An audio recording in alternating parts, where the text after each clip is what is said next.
It takes a system update to confuse opinions, but the system itself can't divide proven facts. Since we gotta put gate on everything now.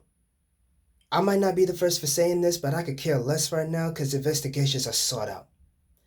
Anyone can have number one in the top spot for box office or music charts only to get knocked down in a week or two for someone else to take their place anyway.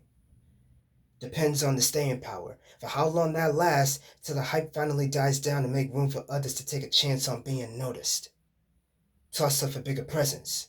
Can't always bring in the crowds by name recognition anymore, while there's extra steps to climb to stay relevant this time.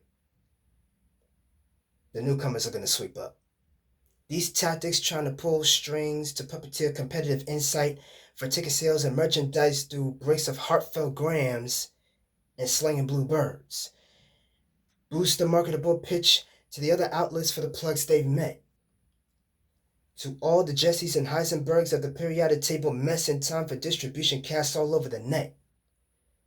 For every trend that lives off comes the copycats that sound bites visual aesthetics, selfish to mimic for benefits, and lockdown calls to reach long distance short of attention span. Or the lack of material extended for overplayed spams of ads and TV spots. While the actual anomalies are under the radar, obscure observations that stops. Mid-search for hidden gems when they don't know where to look. Or they found commas and verses that don't match their banking hooks. Every response comes knocking.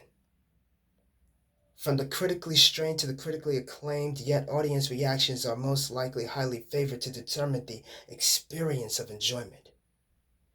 The classic argument, reliant on taste and criteria checkboxes, limits creativity as creativity limits mass release.